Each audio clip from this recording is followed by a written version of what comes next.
Namaskar, a very warm good evening to all of you. This is Sayan Patni from SGSH Publication, Spread Goodness, Spread Happiness.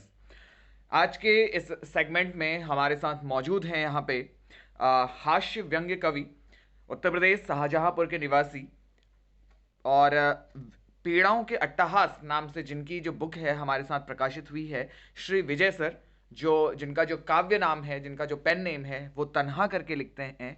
तो मैं उनका स्वागत करूंगा आज के हमारे सेगमेंट में और उनको बहुत बहुत शुभकामनाएं प्रदान करना चाहूंगा इस पीड़ाओं के अट्टहास के लिए जो उनकी पुस्तक प्रकाशित हुई है। सर बहुत बहुत शुभकामनाएं आपको।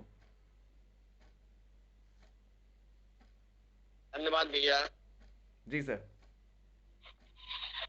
जी सर, जी इससे पहले कि हम आगे बढ़े, हम सुने कि पीड़ाओं की अपनी क्या अट्टहास है, पीड़ाएं भी किस तरीके से हंस पाती हैं, पीड़ाएं की भी किस तरीके से ठिठोली होती है, हम और हमारे दर्शक जो हैं आपके विषय में थोड़ा बहुत जानना चाहेंगे सर। जी जी।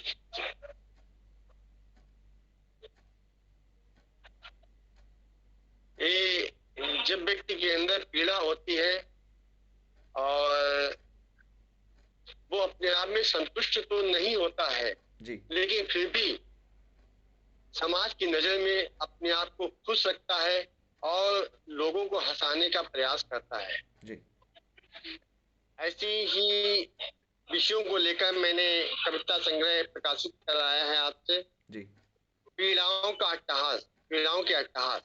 कि पीड़ाओं में भी व्यक्ति अट्टहास करता है जी।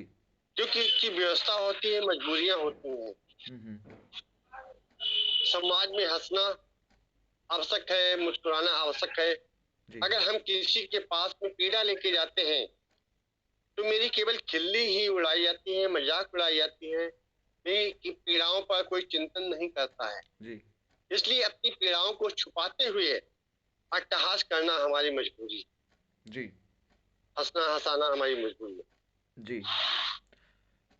लेकिन सर मैं ये जानना चाहूँगा यहाँ पे ये कितना तर्कसंगत है कि मैं कुछ अनुभव तो दिल से कुछ और अनुभव कर रहा हूँ, दिल में मेरी पीड़ाओं का समावेश है, बहुत ही अंदर से उद्वेलित हैं, मेरी पीड़ाएं जो हैं अंदर से भरी पूरी हैं, लेकिन बाहर जब मैं निकलता हूँ तो मैं बिल्कुल अपने चेहरे पे हंसी का नकाब लेके चल रहा हूँ। ये कितना तर्कसंगत यहाँ पे महसूस होता है। इन मजबूरियां होती हैं व्यक्ति की आगे। मैंने अभी जैसा कि आपसे बताया कि हमको अपने चेहरे पर मुस्कान सजाना हमारी मजबूरी होती है, जी क्योंकि अगर हम अपनी पीड़ाएं, अपनी समस्याएं लेकर किसी के पास जाएंगे तो मुझे वो उतनी गंभीरता से नहीं लेगा, जी हमारी खिल्ली उड़ाएगा। कि समाज मुस्कुराता हुआ चेहरा ही देखना चाहता है। जी किसी को दुखी, किसी दुखी व्यक्ति को पास में बिठाना उचित नहीं समझता, जी क्योंकि उसकी पीड़ाएं होती हैं। पीड़ाओं का मतलब दर्द बटाने वाला कोई नहीं होता है। जी जी जी सर, बिल्कुल। सर, आपने जो अपनी पुस्तकें लिखी हैं, जिस नाम से आप लिखते हैं विजय तन्हा करके लिखते हैं, सर इस तन्हा जो है आपका ये पोएटिक नेम है, कलम का नाम है आपके, तो सर इसके पीछे कोई विशेष वजह, तन्हा नाम रखने के पीछे। नहीं, कोई विशेष नहीं। मैं आध्यात्मिक व्यक्ति हूँ, जी निरंकारी मिशन से जुड़ा हुआ हूँ जी और आध्यात्मिक दृष्टि में प्रत्येक व्यक्ति तन्हा ही है जी। यदि देखा जाए। हम्म। जी सर, धन्यवाद सर। और वास्तव में मैंने मैंने भाई 4 पंक्तियां भाई लिखी थी, मैं दे रहा हूँ आपको। जी कि मैं मैं यारों का कभी यार नहीं बन पाया, 7 फूलों के मैं खार नहीं बन पाया, इसलिए मैं आज तलक तन्हा हूँ, क्योंकि छल फरेबी मक्कार नहीं बन पाया। बहुत सुंदर सर, बहुत सुंदर सर, बहुत सुंदर। जी जी, बहुत सुंदर सर।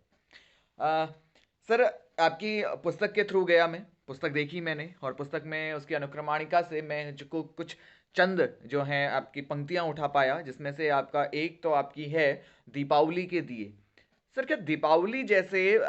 पर्व में जहाँ पे इतना खुशियों का माहौल रहता है, जिसमें प्रकाश, जिसे हम कहते हैं कि प्रकाश से सरोबार रहता है पूरा वातावरण हमारा, उस वातावरण में भी क्या पीड़ाओं के अट्टहास हो सकते हैं। नहीं, ये बात मैं मानता हूँ। कुछ कविताएं इसमें उस शीर्षक के अनुरूप नहीं है। जी ये बात आपकी सच है। जी संग्रह का नाम तो दिया है, जी लेकिन उससे हटके भी रचनाएं उसमें संग्रहित।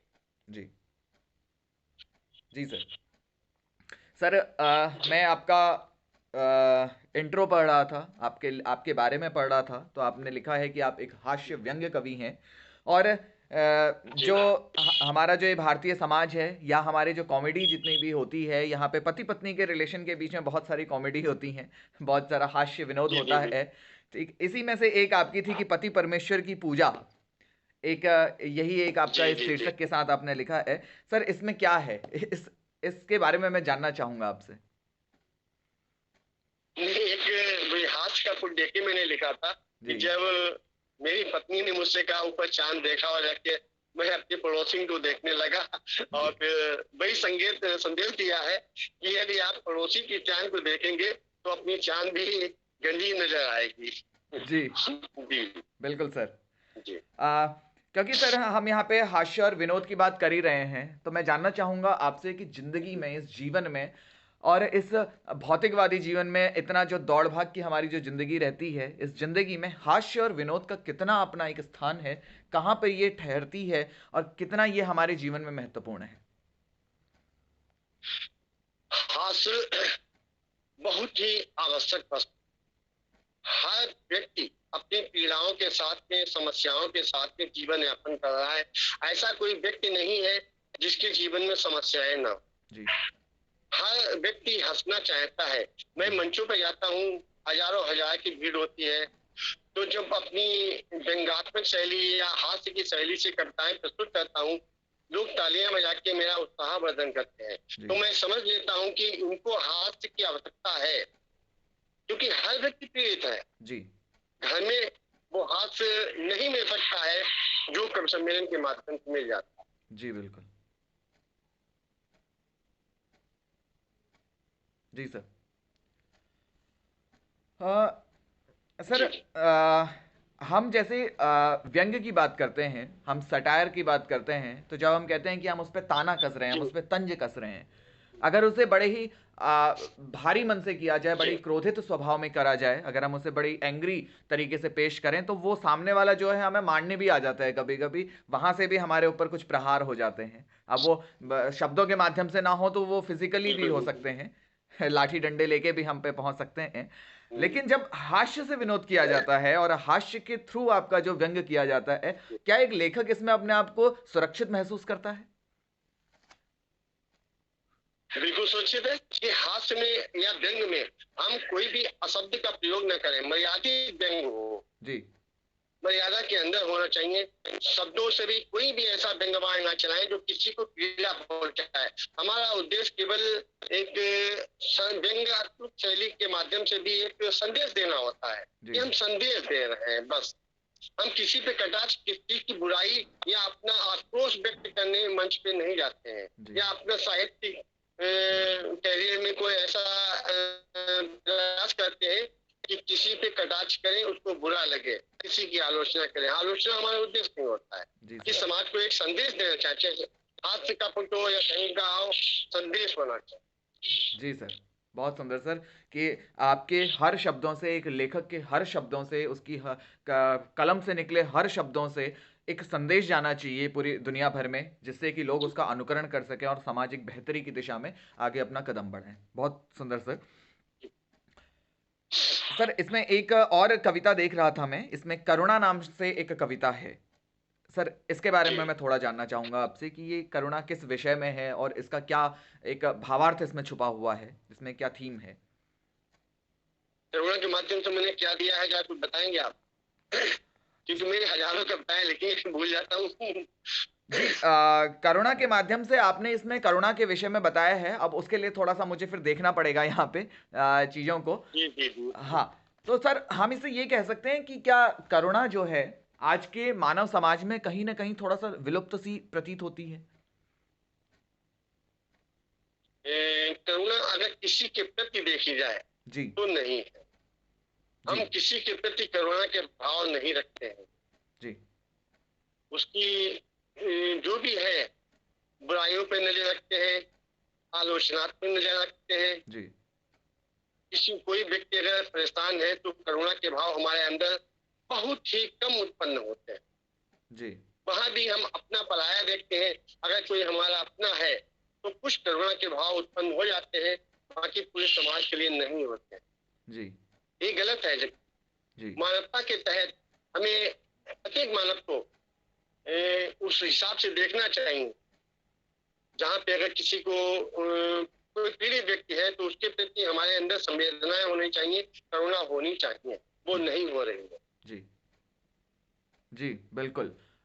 शायद अगर करुणा अगर प्रत्येक व्यक्ति के मन में हर उस व्यक्ति के लिए हो जाए जो आपसे ना तो रक्त से संबंधित है, ना आपके पारिवारिक रिश्तों से संबंधित है, अगर हम प्रत्येक व्यक्ति के लिए अगर द्वेषपूर्ण द्वेष से रहित अगर हम एक करुणा का भाव रखें, तो शायद जो हमारे देश में स्वामी विवेकानंद ने भी जो देखा था कि वसुधैव कुटुंबकम की जो बात करी थी, वो शायद साकार हो जाए। साकार हो जाए। बिल्कुल सही कहा आपने, जी बिल्कुल सही। जी सर। सर इसी वसुधैव कुटुंबकम से आते हैं, हमारा भी एक छोटा सा कुटुंब है, एसजीएसएच का परिवार। सर कैसा लगा इस कुटुंब से जुड़ के, इस परिवार से जुड़ के? बहुत अच्छा लगा। शायद आपका नाम आलोक रंजन जी है। सर मेरा नाम आपका सायन नाम? है, सायन पत्नी। अच्छा अच्छा अच्छा, जी जी। जी आलोक रंजन जी से मेरी कई बार बात हुई है। जी तो जो भी आपके संस्था के बारे में बताया मुझे अच्छा लगा। जी उनकी योजनाएं हमको अच्छी लगी, जी क्योंकि आज पुस्तक प्रकाशित करवाना सबके बस की बात नहीं है। जी कि बहुत लंबी मोटी रकम ली जाती है, हम्म, और सब जो भी हमको मिला भाई बहुत अच्छा लगा। जी सब योजनाएं हमको अच्छी लगी, जी और बहुत ही कम पैसे में हमारी पुस्तक मार्केट में आ गई है। और जो भी खरीदना चाहे वो खरीदेंगे। ये तो हमारे प्रचार के ऊपर डिपेंड है कि जी हम उसको कहाँ तक पहुंचा पा रहे हैं। जी सर। लेकिन हमें सब कुछ वास्तव में अच्छा लगा, और हम चाहते हैं हम आपसे संबंध बनाए रखें, और हम ही नहीं और भी लोग आपके द्वारा लाभान्वित हो, अपनी पुस्तक प्रकाशित करवाएं। जी सर, धन्यवाद सर आप। मैंने जी जी, जी और लोगों को नंबर भी दिया है आपका, जी शायद बात भी हुई होगी। जी सर। जी जी धन्यवाद सर आपके इस आशीर्वाद के लिए, इस प्रेम के लिए। शायद आप जैसे साहित्यकारों का, आप जैसे जो लेखक हैं हमारा, इनका आशीर्वाद ही है हमारे ऊपर कि इस तरीके से ये जो पब्लिकेशन है बड़े ही हंसते खेलते और बड़े ही कामना पूर्वक ये बड़ा चले जा रहा है, निरंतर फलता फूलता जा रहा है। धन्यवाद सर। जी सर। बहुत बहुत शुक्रिया। मैं कहना चाहूँगा कि एक बार मैं फिर से आपको बहुत बहुत शुभकामनाएं प्रदान करना चाहूँगा सर, कि आपकी जो पुस्तक है पीड़ाओं का अट्टहास हमारे पब्लिकेशन के साथ प्रकाशित हुई है। तो सर इसके लिए आपको बहुत बहुत धन्यवाद सर, और बहुत बहुत शुभकामनाएं। धन्यवाद। जी, जी शुक्रिया भाई साहब। जी। और साथ ही साथ मैं अपने दर्शकों से अनुरोध भी करूंगा कि ये जो पीड़ाओं के अट्टहास हैं हमारे श्री विजय तन्हा जी की पुस्तक जो है अब हमारे वेब स्टोर पर भी और अमेजन स्टोर पर भी लाइव हो चुकी है। तो वहां पे जाइए और सुनिए इनके ही शब्दों में कि पीड़ाओं के भी अपने अट्टहास होते हैं, पीड़ाओं की भी अपनी खुशियां होती हैं, पीड़ाओं की भी अपनी एक कहानी होती है। इन्हीं की जुबानी सुनिए पीड़ाओं के अट्टहास, और इस पुस्तक पर अपना प्रेम, अपना आशीर्वाद दोनों प्रदान करिए। इसी कामना के साथ आज के सेगमेंट को हम यही समाप्त करते हैं, इस उम्मीद के साथ कि आप लोग हमेशा खुश रहेंगे, स्वस्थ रहेंगे, सेहतमंद रहेंगे। Spread goodness, spread happiness. धन्यवाद, नमस्कार। शुक्रिया भाई।